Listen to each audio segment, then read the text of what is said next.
어제 우리는 이스라엘 공동체의 실수를 함께 살펴보았습니다. 여리고 성 전투에서도 이기고 아이성에서도 한번 실패했지만 그러나 그 성도 정복하고 또 은혜롭게 에발산에서 예배도 함께 공동체가 드렸습니다. 그리고 나서 그 길에서 내려오는 길에 아직도 이 나라를 갖추지 못한 상황이었는데 한 족속이 먼 곳에서 온 족속이다 자신들을 속이며 다가옵니다. 우리는 당신들의 종입니다 라고 머리를 조아립니다. 그러자 순간 이스라엘은 우쭐해진 것 같습니다.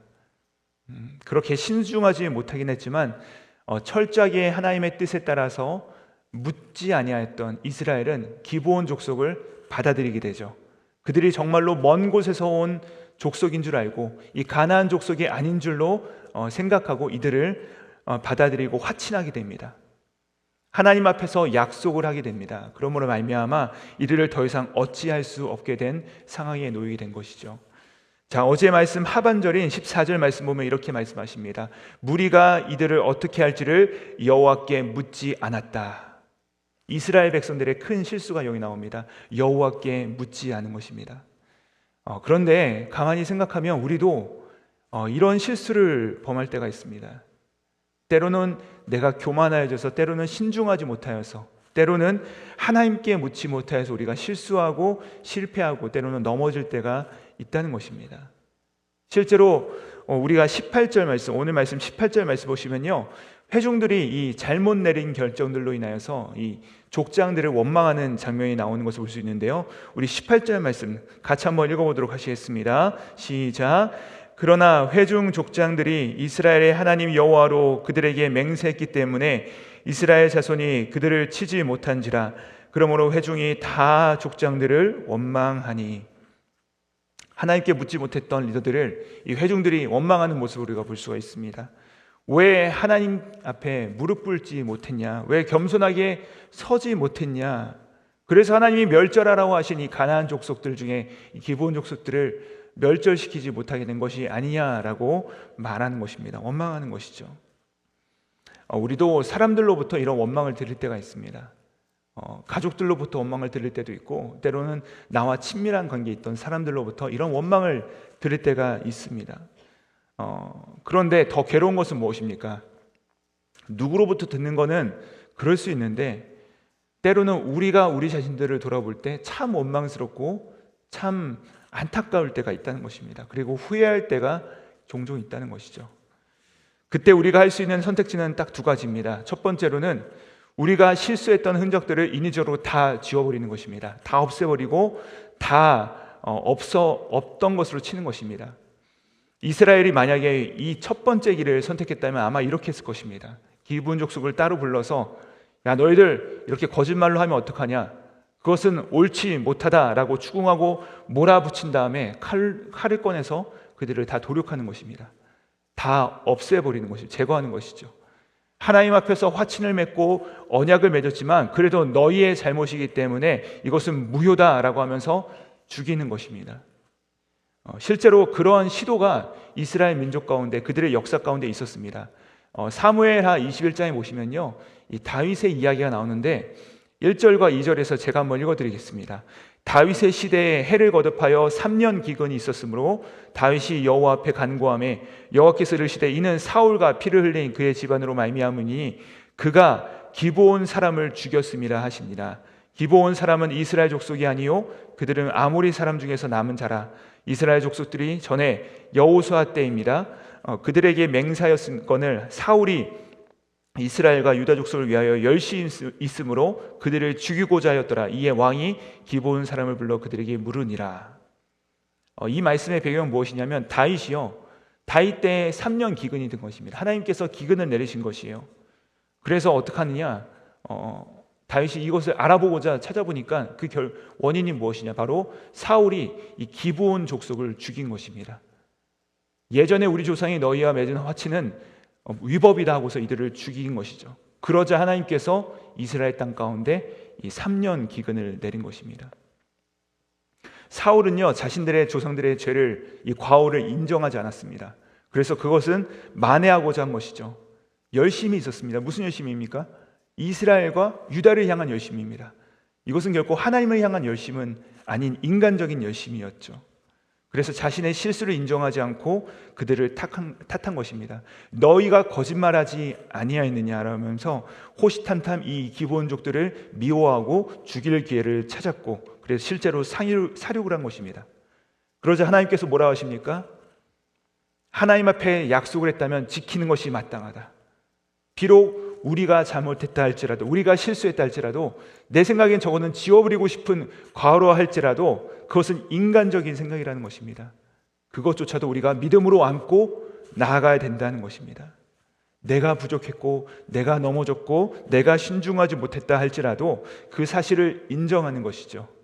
왜냐하면 하나님 앞에 약속했기 때문에 이제는 물을 수가 없는 것이죠. 뒤로 미룰 수가 없는 것이죠. 기브온 족속과 함께 나아가야 되는 것입니다. 물론 가나안 족속인 이 기브온 족속들을 볼 때마다 자신의 상처가 기억났을 것이에요. 자신들의 실수가 매번 떠올랐을 것입니다. 그 상처 자국이 보이면서 아렸을 것입니다. 하지만 어떻게 합니까? 그 자리에서, 그 자신들이 실수한 그 자리에서 믿음으로 그것을 안고 나아가는 것입니다. 그들을 가슴으로 안고 믿음으로 나아가는 것, 그것이 바로 하나님의 뜻이라는 것입니다. 이스라엘 백성들은 바로 그 길을 선택합니다. 그래서 20절 말씀 보면요, 우리가 그들과 맹세한 약속으로 이것을 어기면 진노가 우리에게 임할 것이다 라고 말을 하고요, 하반절에 보면 뭐라고 합니까? 이렇게 말합니다. 그들을 살리리라 라고 합니다. 그리고 21절 말씀 보면 뭐라고 합니까? 무리에게 이르되 그들을 살리라 라고 말을 합니다. 그러니까 두 번이나 그들을 살리라 라고 이들이 결정을 하는 것이죠. 이들을 살리는 것이, 믿음으로 그들을 안고 가는 것이 하나님께서 기뻐하는 길이다 라고 이들이 선택한 것입니다. 그래서 어떻게 합니까? 기브온 족속을 나무를 패며 물을 깃는 자들로 삼습니다. 그리고 22절에서 여호수아가 이제는 민족의 대표자로서 기브온 족속을 책망합니다. 그리고 나서 23절에서 이렇게 말씀하시는데, 우리 23절 말씀 같이 한번 읽어보도록 하시겠습니다. 시작. 그러므로 너희가 저주를 받나니 너희가 대를 이어 종이 되어 다 내 하나님의 집을 위하여 나무를 패며 물을 깃는 자가 되리라 하니. 아멘. 여호수아가 이 기브온 족속에게 먼저 저주를 합니다. 어떠한 저주입니까? 너희가 평생 이스라엘 백성들과 같은 지위는 얻지 못할 것이다. 너희가 이스라엘 족속들처럼 군사가 되어서 싸우지는 못할 것이고, 이스라엘 백성을 위하여서 너희가 전쟁에 나가지는 못할 것이다. 그 지위는 확보할 수 없다라고 분명히 말합니다. 대신 우리의 종이 될 것인데, 어떤 일을 하는 종이 될 것이냐? 바로 대를 이어서 하나님의 집을 위하여 물을 깃고 하나님의 집을 위하여 나무를 패는 자가 될 것이다 라고 이야기를 합니다. 여러분, 이것이 저주입니까? 아니면 축복입니까? 표면적으로는 저주죠. 그런데요, 이 기브온 족속이요, 거짓말을 하긴 했지만, 잘못된 선택을 하긴 했으나 여호수아의 이 저주를 그대로 받아들입니다.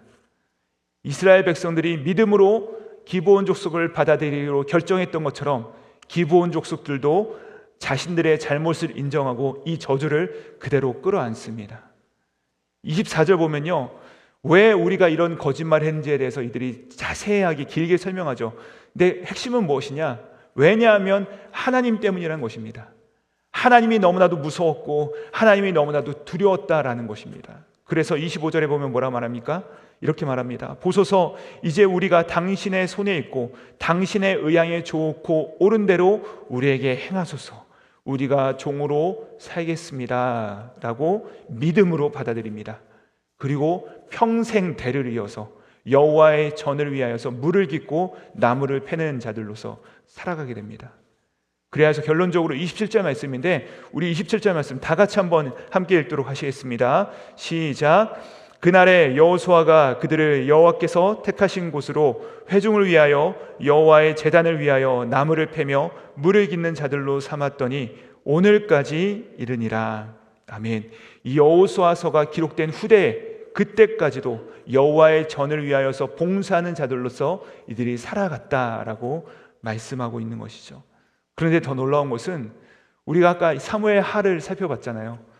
거기에 살펴본 것처럼 이 일을 얼마나 성실하고 열심으로 감대했는지 이것을 사명으로 알고 기브온 족속들이 계속해서 그 일들을 해나갑니다. 사무엘하 시대를 지나서 심지어 이스라엘이 망했어요. 망해가지고 바벨로 포로로 다 끌려나갑니다. 다 끌려나갔는데 그리고 나서 70년이 지나서 포로에서 귀환을 하는 장면이 나오죠. 드디어 포로에서 귀환하여서 이스라엘로 돌아가게 되었는데 다 모여라, 포로에서 이제 귀환할 사람들을 다 모여라라고 했을 때 자발적으로 곳곳에서 흩어진 자들이, 헌신된 자들이 다 모이기 시작합니다. 한 사람 한 사람 모이는 장면이 참으로 감동적으로 나오는데 거기에 자발적으로 돌아오는 사람 중에 누가 있느냐? 바로 이 기브온 사람들이 있습니다. 느헤미야 7장 25절 말씀 보면 기브온 족속이 95명이 돌아갔다라고 말합니다. 약 100명에 육박하는 사람들이 우리도 가겠습니다. 왜요? 여호와의 전이 다 회파되고 다 무너져서 아무것도 남지 않았음에도 불구하고 우리가 여호와를 위하여, 우리가 헌신된 자로서, 우리가 약속한 자들로서 우리 조상들이 믿음으로써 그것을 약속했기 때문에, 안고 갔기 때문에 우리 역시도 한 번도 가본 적 없지만 그렇게 하며 살겠습니다 라고 하면서 그들의 모든 기득권들을 다 내려놓고 귀한 행렬에 합류합니다. 얼마나 아름답고 귀한 장면인지 모릅니다. 주 안에 사랑하는 성도님들, 이스라엘과 이 기브온 모두 서툰 부분이 있었어요. 모두 양쪽 다 부족한 부분들이 있었던 것이죠. 실수한 부분이 있었습니다.